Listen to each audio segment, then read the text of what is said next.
welcome back. Today we're going to be doing a Q-tip taco paint along. So I've got my paints and a couple of things that we'll need.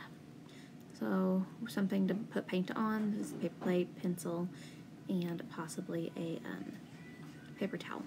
So we're just going to make a large C shape and then make a little background for it. It just mirrors it there. You can see what I'm doing. And then we'll just connect the bottoms, and that's going to be our sketch for this one. Just smooth up any lines if you want it a little bit taller or anything like that. Just make sure that you're happy with your shape. So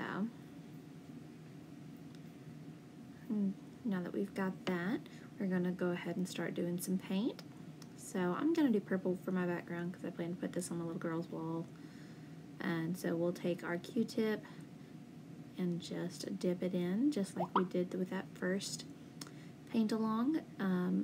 You can do it individually, but it takes a long time. So what I suggest is actually getting 3 of them. And you'll see me do that here in just a second. You'll see me get 3 of them. It makes the process go a lot faster. And I've sped up this video, so I do not paint that fast. So to paint the area quicker, we'll do 3 of them, and you'll see how much faster it goes. So now that I've got that all painted, I'm going to go ahead in with some brown, and I am going to go in with a single Q-tip since it's not that big of an area. We're going to do that inside of the taco shadow area. So right along there. If you don't feel comfortable doing that, of course this is your painting, you can do whatever you want. If you just want to do the front of the taco, that is fine. So we'll just tap, tap, tap, and we'll just be real careful around our edges, and pretty soon the inside of our taco will be done. And that's about it. So for the larger portion, we are going to be using those 3 Q-tips again. We're going to use just plain yellow. It's a corn tortilla, I guess. And so I didn't put nearly as much paint down as I did that first time with the purple. Alright, so we'll just start with those 3, and you'll see me tapping, and we'll just get that all covered.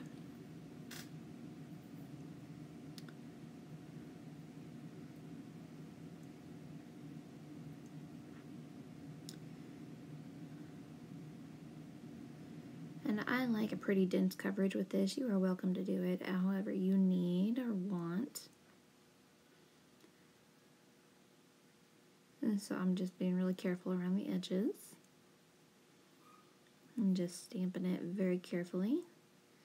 In the middle I can just kind of go wild and stamp wherever.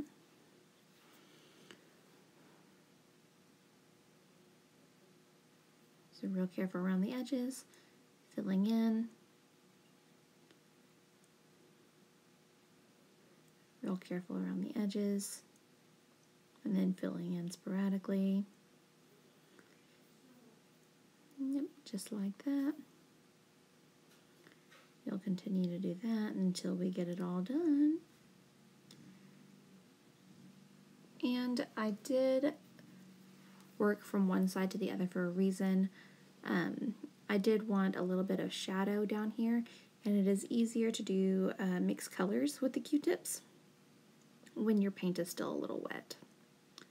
So we'll go back in over on this last little bit that we've got, and I decided that it was easier to do some of the detail work with a single Q-tip.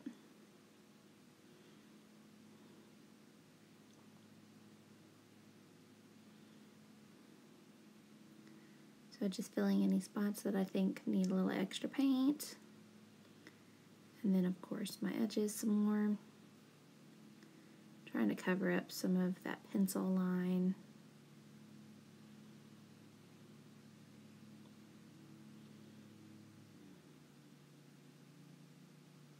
I went down to one single Q-tip. It was easier to do the detail work that way. And acrylic is really easy to cover up pencil lines. You just gotta put it on there just a little thick and not even like a little thick. It covers up really easy. So now we're going in with that brown. Like I said, it's still kind of wet. And we'll just dip into some of that to kind of thin out that color because we want it to kind of look like it was like baked or fried and got a little extra crispy there. Part extra crisp, part shadow. So we've got that. And you see how when it's just a little bit wet, it just melds right in together. And then I'm just putting a couple of like other extra crispy areas. And I dipped in that yellow to kind of help spread that color out, so that it wasn't so harsh over on our bright yellow areas. I chose the purple background because it was a complementary color, and because it would go cute in my little girl's room. You guys can choose whatever background color suits you guys, suits your bedroom, your decor. I would probably keep the lettuce green and the tomatoes red still though. So here we are, we're getting some paint ready for that. And I just put a little bitty dollop because we're not going to be using a whole lot of it. So I just kind of made some wavy lines, and I'll fill those in as we go along. So we'll just tap it. It is easier to do this with a single one so that you have a little bit more control. And it looks like my hand is resting right on it, but I'm actually got it pretty high up so that it's not touching my canvas because it's still pretty wet. And I don't want paint all over me like that.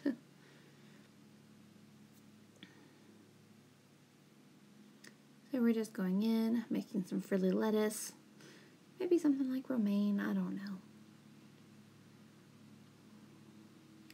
It's a pretty graphic art, very straightforward this week. And so we'll just continue tapping in that green.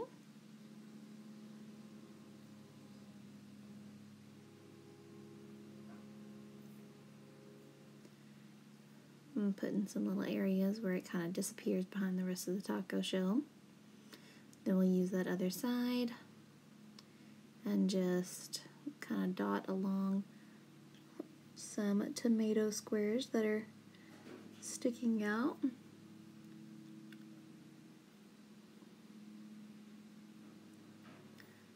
I decided that I would do 5 tomatoes because I thought that that was a nice number to try to fit around this. So I'm making them different sizes and different variations of a triangle so that they look like they're sticking out. So now I've got my 5.